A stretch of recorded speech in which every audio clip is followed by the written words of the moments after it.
सुप्रभात बच्चों। Class 10th में अब हम लोग मनुष्यता कविता पढ़ेंगे। मनुष्यता के रचनाकार हैं मैथिली शरण गुप्त। मैथिली शरण गुप्त जिनका थोड़ा सा परिचय हम देख लें कि वो झांसी के पास चिरगांव के रहने वाले थे और इनकी भाषा खड़ी बोली हिंदी थी। इनकी रचनाओं में भारतीय संस्कृति और मानवीय उत्थान की भावनाएं मिलती हैं। इन्हें राम भक्त कवि भी कहा जाता है। इनकी प्रमुख रचनाएं हैं साकेत, जो बहुत ही प्रसिद्ध है, भारत भारती, जिसके ऊपर महात्मा गांधी ने इन्हें राष्ट्र कवि की उपाधि दी थी, जयद्रथ वध आदि कई ऐसी रचनाएं हैं जो काफ़ी प्रसिद्ध और महत्वपूर्ण हैं, जो हमारे भारतीय जीवन से जुड़ा हुआ है और भारतीय संस्कृति के ये प्रेमी थे। भारतीय संस्कृति को इन्होंने अपनी रचनाओं में उतारा है। तो मनुष्यता शब्द से क्या बोध होता है कि जिसके अंदर मनुष्य होने का गुण हो, ठीक है ना। तो अब हम लोग कविता को देखते हैं। परिचय थोड़ा सा प्राप्त करने के बाद किसी का भी बहुत आसानी हो जाती है, समझने में अच्छा लगता है और शीर्षक का अर्थ समझ लेने से और भी आसानी हो जाती है। शीर्षक आपने समझ लिया, मनुष्यता, ठीक है ना। मनुष्यता मतलब वो मानव जिसके अंदर मानवीय गुण, मानव होने का गुण। तो चलिए हम लोग कविता पढ़ते हैं।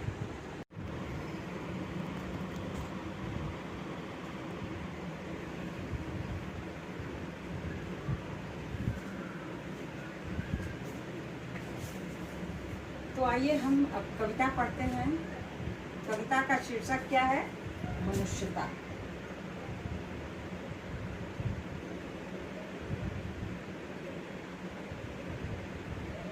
कवि हैं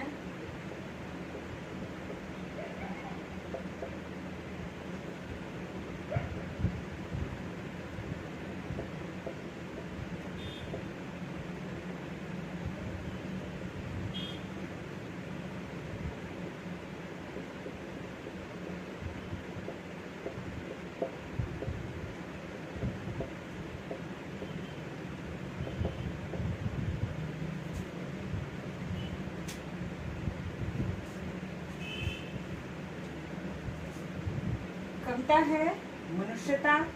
कवि है मैथिली शरण गुप्त और भाषा कौन सी है? खड़ी बोली हिंदी।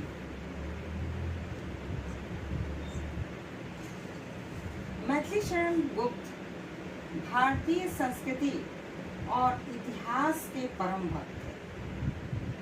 इन्हें राम भक्त भी कवि कहा जाता है। राष्ट्रीय चेतना से ओतप्रोत इनकी रचनाएं मिलेंगी, ठीक है।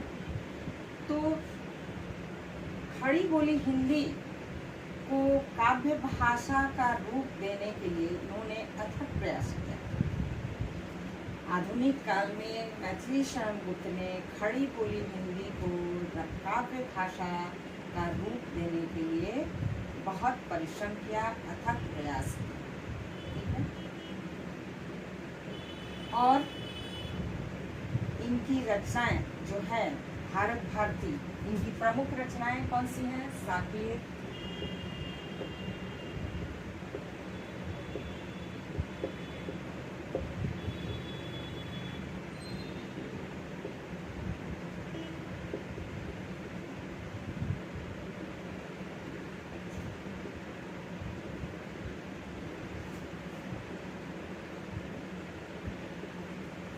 भारत भारती, जिस पर राष्ट्रपिता महात्मा गांधी ने इन्हें इस रचना पर राष्ट्र कवि की उपाधि दी थी। साकेत, भारत भारती, जयद्रथ वध जयद्रथ वध तो भारत भारतीय सांस्कृतिक नव जागरण का ऐतिहासिक दस्तावेज है। भारत भारती एक ऐसी रचना है जो सांस्कृतिक नव जागरण का ऐतिहासिक दस्तावेज है। साकेत आपने नाम सुना होगा, जो रामायण के एक पात्र से उठाकर उसकी रचना। जयद्रथ वध ये भी हमारे इतिहास से जुड़ा हुआ और भी रचनाएं हैं, ठीक है ना। तो हम लोग प्रमुख रचनाओं का यहाँ नाम लिया है। और राष्ट्र कवि मैथिली शरण गुप्त जो कहा गया है, राष्ट्र कवि जो है इसकी उपाधि भरत भारती से ही उन्हें मिली, ठीक है। अब हम पढ़ते हैं कविता, और इनकी रचनाएं जो हैं ज़्यादातर राष्ट्रीय विचारधारा से ओतप्रोत है, ये आप समझ लें, ठीक है ना। अब जो ये कविता पढ़ेंगे, ये जो कविता है उसका शीर्षक मनुष्यता है। मनुष्यता का क्या अर्थ होता है, जिसमें मनुष्य होने का भाव, मानवता की भावना हो। विचार लो, ये कविता है। विचार लो कि मर्त्य हो, न मृत्यु से डरो कभी। मर्त्य मतलब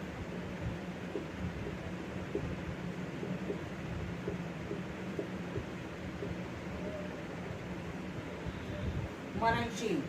कहते हैं कि मनुष्य को ये विचार करना चाहिए कि ये संसार क्षणभंगुर है, नश्वर है, मनुष्य मरणशील है उसमें। इसलिए विचार करके हमें अपने जीवन में कुछ ऐसा काम करना चाहिए जिससे उसे मृत्यु के बाद भी याद किया जा सके। इसलिए उन्होंने कहा है कि विचार लो कि मर्त्य हो, न मृत्यु से डरो कभी। इसलिए जब हम मरणशील हैं, जब हमारी मृत्यु निश्चित है, तो हमें मृत्यु से, मौत से डरना नहीं चाहिए। मरो परंतु यो मरो कि याद जो करे सके।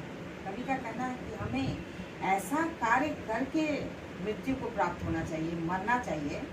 मरो परंतु यो मरो कि याद जो करे सके, कि जो सब याद करें, मृत्यु के बाद भी लोग उसे याद करें। मरो परंतु यो मरो कि याद जो करे सभी। हुई नयो सुमृत्यु तो वृथा मरे वृथा जी। और ऐसी, वृथा मतलब व्यर्थ, अब ऐसी मृत्यु नहीं हुई तो बेकार है जीना और बेकार है मरना। तो कवि का कहना है कि हमें अपने जीवन को सार्थक बनाने के लिए, मनुष्य इस धरती पर ऐसा उत्कृष्ट प्राणी है, इसलिए उसके जीवन, अपने जीवन को सार्थक बनाने के लिए उन्होंने ऐसा कहा है कि हमें ऐसा कार्य करना चाहिए अपने जीवन में कि हमारी मृत्यु के बाद भी लोग उसे याद करें। अगर ऐसा नहीं हुआ, अगर वो पशु के समान जीवन जिया, तो बेकार है जीना और बेकार है मरना। वैसे मौत को कोई भी याद नहीं करता है, कोई रोएगा नहीं हमारी मौत के बाद, हम ऐसे कार्य करेंगे तो। हुई न यो सुमृत्यु तो वृथा मरे वृथा जिए। मरा नहीं वही कि जो जिया ना आपकी। वो व्यक्ति मरा नहीं, वो व्यक्ति, उस व्यक्ति के का जीवन सार्थक नहीं जो दूसरों के लिए नहीं, जो दूसरों के लिए कार्य नहीं किया, उस व्यक्ति का जीवन सार्थक नहीं है। सार्थक किसे माना है उन्होंने, जो अपने पूरे जीवन को समर्पित कर देता है, दूसरों के लिए समर्पित कर देता है। अब अंतिम पंक्ति है,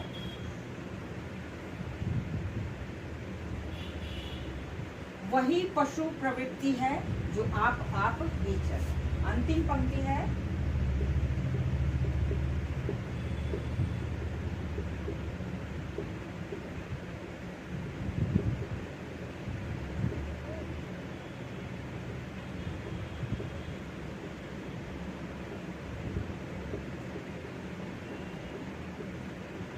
कवि का कहना है कि अब पशु प्रवृत्ति, वही पशु प्रवृत्ति है जो आप ही चले। पशु के समान किसका जीवन होता है, जो सिर्फ अपने लिए जीता है, आप ही चले। सिर्फ अपने लिए जो जीता है उसका जीवन जो होता है वो पशु के समान होता है। तो वही मनुष्य है जो मनुष्य के लिए मरता है। इसलिए इसलिए उन्होंने कहा मनुष्य वही है जो मनुष्य के लिए मरता है। मानव कहलाने लायक वही है प्राणी है जिसमें मानवोचित गुण है। इस पृथ्वी पर मनुष्य को उन्होंने उसकी चेतना शक्ति का एहसास दिलवाते हुए कहा है कि मनुष्य को ऐसे कार्य करने चाहिए जिससे उसकी मृत्यु के बाद भी लोग याद करें। परोपकार का कार्य करना चाहिए अपने जीवन में, उसके अंदर उदारता की भावना होनी चाहिए ताकि वो ठीक है। हम लोग अब यहीं तक रहने देते हैं और इसको आप अच्छी तरह पढ़ के कवि परिचय को लिखकर तब आगे बढ़ना है, शब्दार्थ को याद करना है। आज यहीं तक रहने देते हैं एक पद्यांश को और आगे फिर दूसरी क्लास में हम लोग पढ़ेंगे। धन्यवाद।